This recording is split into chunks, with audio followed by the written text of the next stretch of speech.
Hey, friend, Leanne Goff here, the transformational coach. Welcome to today's podcast. And, I'm so much about watching people and helping people and experiencing with people a transformation in all areas of their life, in their spirit, their soul, their body, their finances, in their mindsets. I mean, just in all areas, because we go through transformation and we level up as leaders, as pastors, as just moms, dads, whatever. We're just much better people to society and everybody around us. So anyway, thank you for joining us here today. And I have an incredible, amazing special friend here, a mentor. Dan and his wife, Megan, are actually part of Ray and my mentorship team. And I can't tell you how thankful Ray and I are that God brought Dan and Megan into our lives probably about, 2.5, 3 years ago. But they have made such an impact on our lives and continue to every single day. In fact, my husband and I, Ray, were just with Dan and Megan in Utah last week for an event, and it was just stupendous. So we love these people. We honor them. And you're going to want to hear Dan's story today. I know, just tune in, listen, because it's going to be amazing. So Dan, welcome to Leanne Goff, the transformational coach. It's so good to have you with me today. Thank you, Leanne. Great to be here. Now I got to figure out how to live up to that introduction. No, Sir, you are. I was just going to say, I love this podcast. Nobody's doing anything like this. The topics that you're tackling, the people that you're interviewing, absolutely amazing. And I'm hooked. So thank you for having me on. It's a huge honor. Oh, well, it's a blessing to me. And when I was laying out, I do some of my own. It's just me with, like I did what was released yesterday was are you thriving or surviving, especially coming out of COVID and all this other stuff, everything we've been through. And, the blessings, the things that you get out of wilderness experiences, some of those I do on my own, but I love having people come on and dialogue with them, partners come on and dialogue with them, because that's just as impactful. So anyway, friends, Dan was an executive pastor, I don't know, 19, 15, 20, years ago, something like that. And Dan now has gone from an executive pastor to an entrepreneur. That doesn't mean he doesn't still pastor. Okay. He pastors every day. I'm part of him. What he pastors, Ray and I are part of that community that he still pastors, but in a different way. And so, Dan, I would love for you to share with our listeners today, how did you go? Take us on the journey of how you went from an executive pastor to an entrepreneur. And it's going to kind of wreck some people's mindsets. We know it's going to rattle some religious boxes and stuff, but you know what? There's people out there that want to know, that want to do that. And they want to know how you did it and how that worked for you. Yeah. And, honestly, this journey kind of wrecked my mindset a little bit to be able to, it's been quite the journey. So hopefully I'll be able to share some of that today. As I was thinking about it, we talked a little beforehand, and this idea of executive pastor to entrepreneur, I think, honestly, as I think about it, I've always been an entrepreneur. And we all know those entrepreneurs in ministry, right? Doing, taking chances, taking risks, putting in the hard work, doing things that are creative and out of the box. So I think the idea of being an entrepreneur is already in all of our churches, in all kinds of ministries. I think it was more so the idea of moving from getting my paycheck from a church versus getting it from what some people would consider a secular, air quotes, type of a job, if you can call it that, or business. So I think I've always been that entrepreneur. I never, when I was in junior high school, and this is kind of where it all began, and many people have this same story. At a camp, of course, a summer camp, there was sawdust on the floor and these old wooden benches. It was up in the mountains of Colorado. We had traveled there from Arizona. And I'm telling you, I knew that I was called into ministry. I just knew it. I mean, I remember blubbering at the altar. And of course, when there's sawdust, that just creates a massive mess. And, I remember, the service was over and it was movie time, right? In the main area, and all the kids went into this main area. And here I was, a 7th grader, and I walked the other direction and went out to this creek that was next to the campground.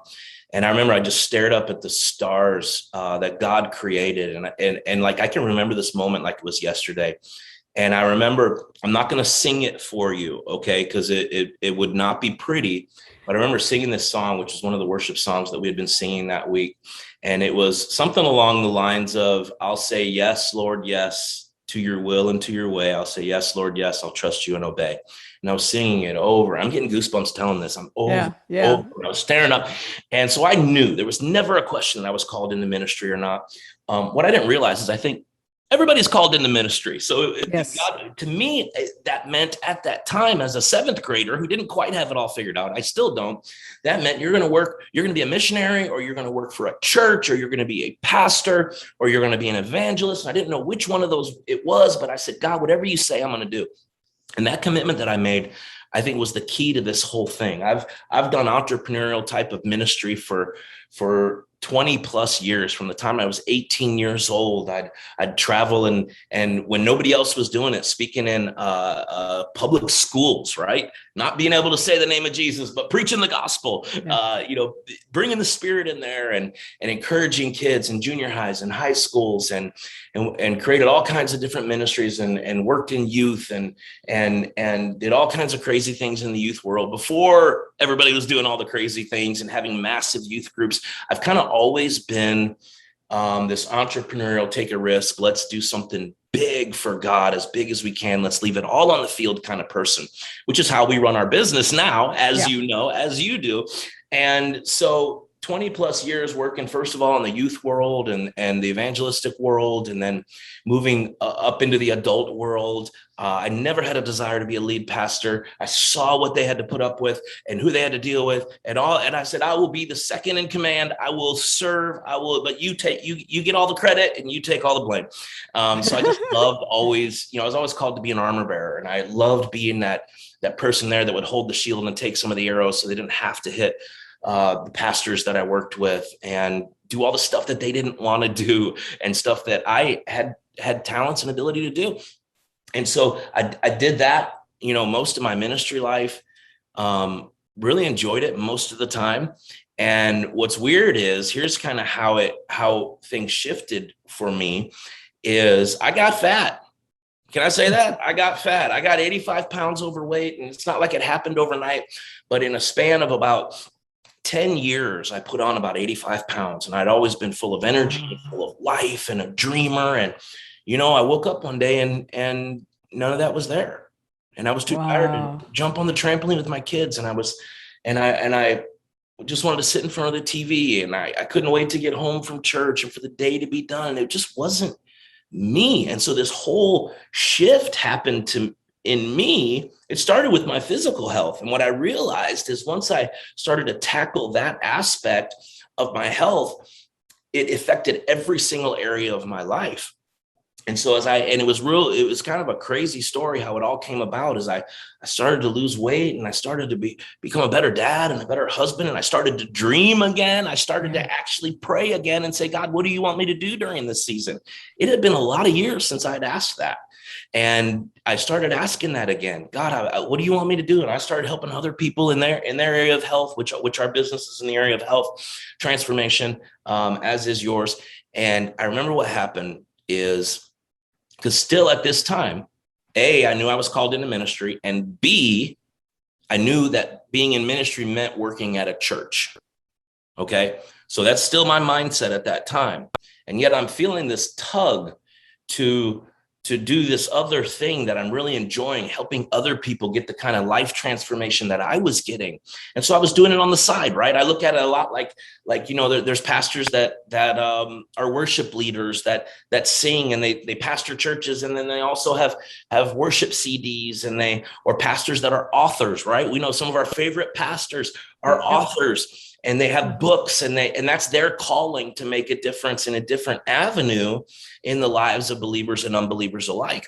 And so that's how I approached this side business. It was my side ministry. It was the thing that I did when I was done with my responsibilities at church. Then I would rush home or wherever I was at to be able to work on this thing that I really, really loved. And I remember Megan, my wife, looked at me once and she said, "You really love this, don't you?" You see, she saw the light come back on in my eyes for the first time in over a decade. And so I still didn't know this was always going to be a side ministry. I loved it. I was pouring my heart and soul into it, but I'm supposed to work at a church. That's what I was called to do in junior high school. Anyway, long story short, or shorter, during this season, which the whole season was about 11 months, about 5 months into the season, my dad was diagnosed with stage 4 lung cancer. We lived in Illinois, Northern Illinois. He lived in Phoenix, Arizona, and we flew out to see him. We didn't know how long we had left with him. We didn't know, we prayed for healing. We believed for healing. We just didn't know what was going to happen. And when we were out here, which is where I live now in Phoenix, my wife and I we were sitting outside on my dad's patio, and we both looked at each other and she goes, "What?" And I go, "What?" And we both knew something at that moment. We knew we were supposed to be here in Phoenix to be around my dad. And so we set on the process of, okay, well, what do we do? Because we work at churches. Well, if we're going to move to Phoenix, we have to find a job at a church in Phoenix, right? And I had a bunch of great connections, and I started putting out feelers. And I remember one pastor I was talking to, actually the church we attend now, a massive church out here, said, "Hey, listen, we'd really love to look at this. Having you join us, if you could make your perfect portfolio, what would it be?" And I was stuck because I didn't want to do anything that was on my current portfolio. Wow. I didn't know what. I just wanted to help people get healthy. I wanted to do this other thing that I was doing. It was like, whoa, no, I don't want to go do all these things. Well, so at that time, so we had 6 months left till we were leaving. This is 5 months into the season. So for 2 or 3 months of that, I'm praying, "God, what church am I supposed to work at? God, lead me to the right church. Lead me to the right ministry, because I know you called me into ministry." What happened is about 3 months before we were supposed to leave, some things happened. Our side business, the finances reached a level where we didn't really have to have a job at a church. So we realized we could do whatever we wanted. And it started out with, well, maybe we'll go volunteer at a church. Maybe we'll go volunteer down at a soup kitchen or an inner city ministry, and it was like everything was opened up. And so then I changed my prayer just a tiny bit, and my prayer changed. My wife and I's prayers changed to, instead of, "God, what church do you want us to work at?" We took ourselves out of this box. We prayed the prayer that we should have been asking from the very beginning, that really we should have been asking our whole lives, which is, "God, what do you want me to do? Wow. Where do you want me to go?" And when we started praying that prayer, it was clear as day, God's voice, not an audible voice, but I knew it was God's voice saying, this health thing you're doing, this side ministry, this side business, that is your calling. That is where I want you. So once I heard that, it was very easy to say, "Okay, God," and God may call me to work at a church someday. He may call me to be a missionary, whatever. If God says it, because my prayers to this day are, "God, keep me in your perfect will. What do you want me to do?" So kind of a long story, but that's how we got to this point, from kind of an entrepreneurial executive pastor that had lost his entrepreneurial drive and dream, and to a true entrepreneurial pastor out in the biggest mission field that there is. Yeah. Wow, Dan, that is so incredible. And, we kind of put people in a box, and it was like you were in your mind, you were in a box. It's like, okay, I'm called as an entrepreneur, but I have to stay within the box of the 4 walls of a church. And that's where I have to do that. And, I think so many times that, for me in my world, I'm thinking, wow, why have we not completed the Great Commission? Excuse me. Why have we not completed the Great Commission? I think there's many reasons for that. Sorry, folks. And one is because we're looking. Yeah, and I'd offer you some water, but I'm in a different state. I've got some right here, though. I just got to take a break to drink it here. But, is God, like, Jesus went into the marketplace and got all his disciples. He did not go to the church mountain to get his disciples. Why? Back then, it was because they had such religious mindsets that there's no way he could have gone to the Pharisees and the Sadducees and transformed the world. They were pushing against him already so much. Well, I don't know that much has changed in over 2,000 years. That I really believe God, he's happened to go to the marketplace to get most of the people to bring a kingdom transformation, because the church is in this box. Like, you cannot, like I say all the time, you can't preach and prosper. You can't be an evangelist, an entrepreneur. You can't be a missionary and a millionaire. And as we were talking about earlier, like, to go for some people, it rattles their cages to go from an executive pastor to an entrepreneur. Well, that's sacrilegious. Why would you do that? Money is the root of all evil. And it's like, no, the love of money is the root of all evil, and money speaks. I know that money, I travel all over the world, 34 nations. I know when you step in somewhere and you have a sphere of influence, and your character, but also in finances, you've got an ear that you don't have when you come in with rags on. Okay. And not necessarily real rags. And so, for us to be able to go in there and shift people's mindsets and be able to go, yes, you can do this and that. I know because of the health transformational business that you guys are in, we're in almost 3 years ago, our elders came to me and said, Pastor, I was pastoring up in Ohio. In fact, I'll be there next week ministering and meeting with all the leaders. And our pastor came and said, Pastor, you have a new church. You have a new church. And what this business has afforded us to have, there are people walking through the doors of our business that will not walk through the doors of a church. They just won't. And so, but there's this block, like God's only going to use people that are in the church. And that's so wrong. So can you speak to that? Yeah. So if I can make a bold statement, I believe three things. Well, I believe a lot of things, but three things about this. One, there are a lot of people out in the business world, because they're not asking the question, God, what do you want me to do? Where do you want me to be? They're in their business box when they should be leading churches and leading ministries. They have amazing talent. They have the resources. So that's the first thing I believe. Second thing I believe, this is the bold statement that a lot of people might not agree with. There are people like me.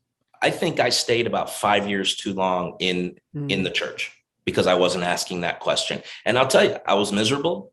One of the reasons I got fat, I turned to food to sedate myself. I mean, I was not a great dad. I was not, but I did all the stuff a pastor does, right? There are people that are in the church right now, pastoring, getting their paycheck from a church, that should be doing something else if they would just ask God, something in the business world that God has called them to do and uniquely equipped them to do.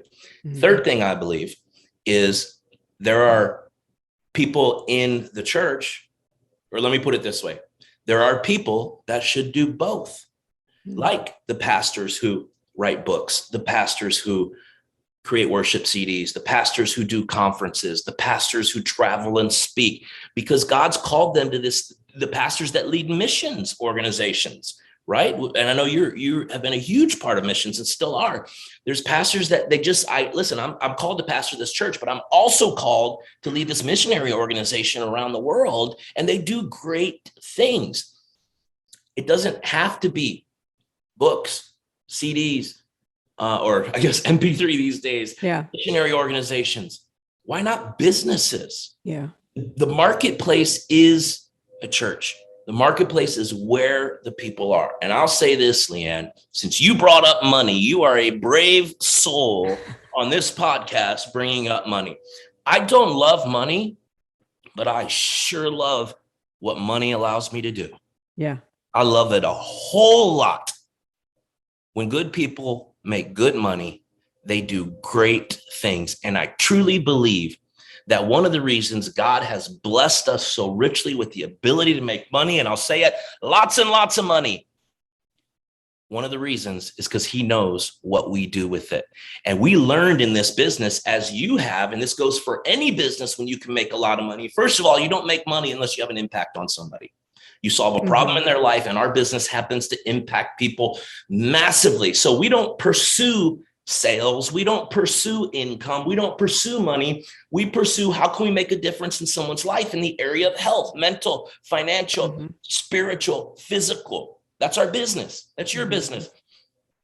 But here's what happens. So we pursue impact, and in the business world, the income follows that. The income is directly related to the level of impact you have, which I love because I was born to have impact. My wife was born to have impact. Our whole team was born to have impact. So we get to get up every day going, who do we get to impact today? Who do we get to help? And the more we do that, the more money comes in. It's crazy. It's like, this is unbelievable. But what we discovered is we get to double dip on impact because we impact on the front end. The income follows. But then we get to use that income to impact other people. And I don't say this to brag. My wife and I support more ministries and missionaries today, my wife and I personally, than our entire mega church. And I know because I saw the numbers. I ran the missions department, the giving department. My wife and I are able to support because we asked God, where do you want me more? And not that it's a comparison thing, but to give you an idea of what's possible. And so my encouragement to anybody listening is just ask God, what does he want you to do? And if you hear him speaking, get yourself out of that box.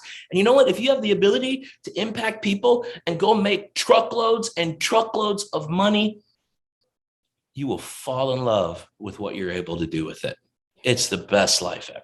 Yeah, it is, Dan. And I tell you, pastors get paid to serve the people as a pastor. Worship leaders get paid to serve the the community or the congregation as a worship leader. The children's ministers, whatever, they all get. But if we, people will have a problem like, well, why do you get paid to help people get healthy? Whatever. It's like, well, and in our world, we know this, we show up to serve them. We really are serving them, just like a pastor serves a congregation, our worship leader serves a congregation, our children's ministers, our youth minister. They are getting compensated to serve in those areas. And, Jesus said, I want you to be healthy in spirit. I want you to be healthy in spirit, soul, and body. And we talk about the spirit and the soul, especially as ministers, so much, but we're not talking about the body. And more pastors and ministers are coming into our organization, our health coaching community, and they are blown away by the results they are receiving in their health. And then they just we already care about people. I got to help other people. That was me. I'm like, when I saw my mentors 4 years ago, July 2017, sitting in a coffee shop in Ankeny, Iowa, and I knew them for many years and they had melted away. They were thriving. They glowed. They weren't surviving some diet. And I looked across the table and said, I don't know what you're doing, but I want to look like you. And then I said, and I don't know how much money you make to help people look like you, but I want to do it because I want to help people look like you and I want to look like you. And so it was my whole motive. You know my story. I was coaching for months and had no idea what I was doing, but I was getting very well blessed for helping people get healthy and to be the best them they desire to be. And just so many benefactors to us helping coach people to not a diet for a few months of lost weight and to gain it back, but a complete and radical transformation. And isn't that, as ministers, what we want people's life is for them to be radically transformed? That's it. And the crazy thing, Leanne, is so many of us, people in the church, believers, have a problem making money to help people. Like you said, that was a huge concept I had when I started this. And I remember I went to my mentor and said, hey, listen, I feel compelled to pay this forward. This has changed my life and I have to. I couldn't not do it. I have to help people. But my problem is I don't want to get paid for it. I don't think that's right. I'm just here to serve the people. And I remember my mentor looked at me and he said, he was so good at asking questions. If you're a leader out there, ask great questions, help people come up with their own answers. And he was amazing at that. And he said, he goes, how long have you been in ministry again, working for a church? I said, about 20, 25 years. And he goes, and what do you do? And I told him, I preach sometimes. And you ever counsel people? Yeah. Do you pray? Oh yeah, I pray for people. I do weddings. I'll officiate, weddings or funerals, or if someone needs me, I'll go to their house or, all these things. And he goes, that's really helping people, isn't it? I was like, yeah, that's what I was called to do. He goes, don't you get paid for that? And I went silent. Wow. He had busted that concept with a couple of perfectly placed questions. There's nothing wrong with getting paid to help people, whether it be in ministry or out of ministry. Mm-hmm. Mm-hmm. It's interesting because when I took the church a little over 7 years ago in Ohio, moved from Atlanta to Ohio, I remember big church, 55,000 square feet, in-house basketball court. I mean, the whole, because most people think a woman, you got this little storefront or you're meeting in someone's house, No, it was massive. They ran 710 at one. I mean, it was a lot of stuff going on. And I was the third pastor in 53 years. Okay. Wow. The previous pastor, 32 years. And I remember when I first got to the church, elders and people were coming to me and saying, hey, our parking lot was just devastated. I mean, it's 23 years old. It was a wreck. And they're like, we're going to pray a millionaire comes in and paves our parking lot, this and that. I said, no, we're not going to pray for that. At first, the millionaires won't come near this place because they'll smell orphan and you've got a hook.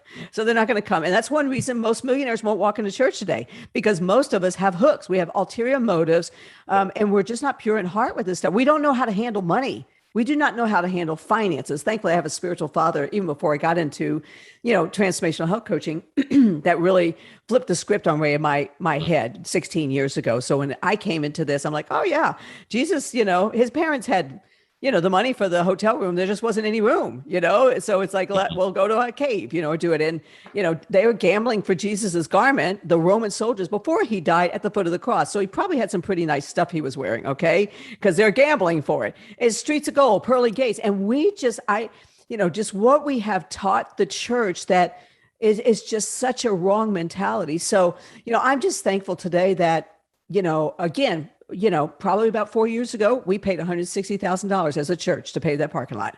And it was more of a witness to community that I had to go in there and I had to shift some mindsets. I mean, it was like, oh my gosh, poverty, lack mentality, big time. And now they are thriving, impacting the community. This is about you, not about me, but I read a quote a couple of days ago. Are you influencing your community? Are you building your city? I'm like, whoa, that is powerful. How many churches, we just want to reach our community. No, why don't you go build your community? Why don't you go build your city?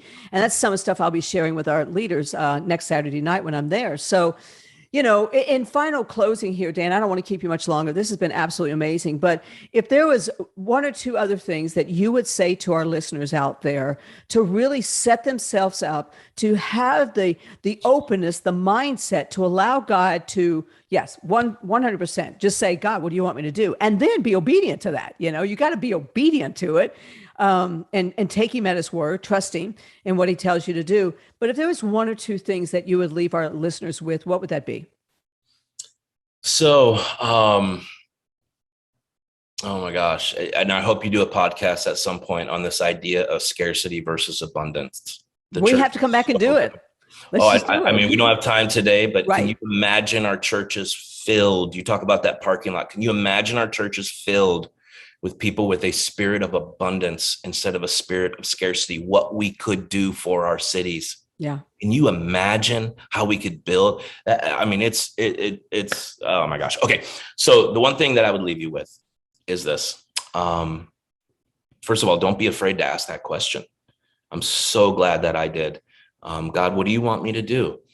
And I just happen to believe that there's this place when we're right where God wants us to be. You've heard it called being in the zone, right? In God's perfect will, whatever you want to call it. And if you're there, you can feel if you're there or not. So wherever you are, if there's something that just doesn't feel quite right, like something's missing, get yourself out of that box and ask that question, God, what do you want me to do? And I have to share this one quick story, Leanne, because this just happened. I just heard about this right before this podcast. And I often get people that don't quite understand. And I used to do the same thing when I was in the church, and somebody would leave the church and then they go do a business. I'd be like, oh, they left ministry. Oh, they're out of the ministry. And what a judgmental, I had no idea. But let me explain this to anybody out there that might be thinking that. And you're like, why would you leave the church? Oh, it's for more money. No, it's not. It is a lot more money, but that's not the reason. I didn't know that we would ever make a lot of money doing this. I didn't know we could ever help a lot of other people make a lot of money, a lot of good people that are impacting cities and countries all over this world. And I have the texts that show this, and I'll share them at some point. In April 16th, I picked up the phone and I called a friend of mine because he was on my heart. About 150 pounds overweight, nicest guy in the world, believer, on our Christian schools board, associate pastor part-time, business. And he just wasn't healthy. And I really believe God woke me up and said, call him. And I won't share his name, and you'll understand why in a second. Call him up and tell him you're here to serve him, that you can help him. What an awkward conversation, right? Yeah. Call somebody up and say, listen, I love you. And I remember I got on the phone and I said, this is awkward. I don't know how to say this. You need to do something. You need to do something or you're not going to be around. And this is what I told him. I said, his daughter was had just graduated high school, and he actually and got married. He actually officiated her wedding, and she was pregnant. So he had his first grandkid on the way. And I remember I told him on the phone, and more goosebumps right now. And I said,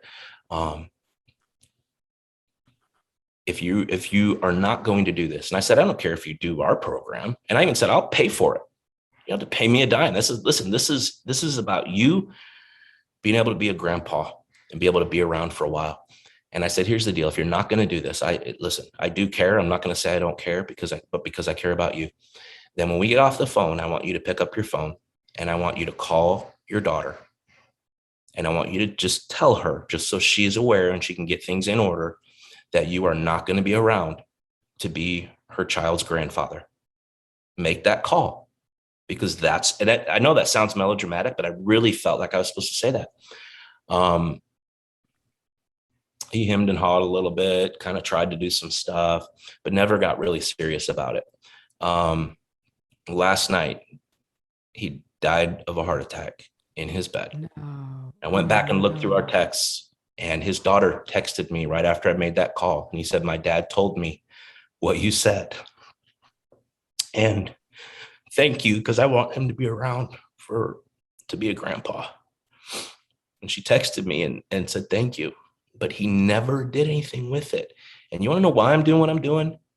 It's because there are millions of people like that out there that need a solution, and they're being taken advantage of by bad marketing, diet pills, all this crap out there. And they need people like you, Leanne and Ray, and this excuse me. Okay. They need us. They need us. So that's why I do it. And when you feel something that deeply, then you will let go of your box. You will leave it to the side and you won't care what anybody thinks. And you'll go out there to make a difference just because God called you to. What a way to end that, Dan. Golly, my heart just like when you said that. I know pastors and ministers that over the last 3 years, same things. They have left this planet before their time. They have, I'll close with this. And I was on my way to Pakistan in May of 2017. I was pushing a size 14. I was used to an 8. I was popping Tums every night before bed, like it was candy, joint pain medication. I knew my identity inside as a beloved daughter, but I did not like the way I felt, the way I looked in the mirror, the way my clothes fit. And so I'm in actually Dubai on my way to Pakistan to minister for a week. And God spoke to me and said, get a hold of your health or you won't finish well. I have an assignment in your life. But I said this, I will not diet. Diets never work for friends and family. It won't work for me. But I did not know what to do until the next month, June 2017. And I started seeing my friends in Iowa melting away on Facebook and looking really good while they were doing it. And I'm so thankful today that God first spoke to me, gave me a warning to get healthy. And then secondly, he brought a results-driven program into Ray and my life that literally transformed our health. And now thousands upon thousands upon thousands. I'm so glad, Dan. I think every day, because of my yes, there's and because of your yes, there's like thousands and thousands. I mean, like multiple tens of thousands that, have gotten healthy because of your and Megan's, yes. So my gosh. Wow, what a powerful, story. Sad, powerful story. And so, friend, if you've been listening to this, I hope if you didn't take anything away from this, that you took that very last 2 or 3 minutes that Dan was sharing. If you're in a place where you are struggling with your health, whatever that looks like, if you're and you're not the best you that you desire to be, then some way, find somebody that can help you. Get a coach, get a health coach. I believe in marriage coaches and life coaches, and we have financial coaches. I mean, we get a coach for every area of our life, like, we should be, but get a coach that's going to help you not lose weight for 6 months or a year to put it back, but that's literally going to transform your health. And it's got to start in your head too. Okay. It's not just about your stomach. Our biggest problems in our head. That's going to transform your health so that you can be around for your kids, for your grandkids, for your assignment, for the kingdom of God, whatever that looks like in your world. So Dan, I can't thank you enough. This has been absolutely phenomenal and amazing. My life is so much richer for it.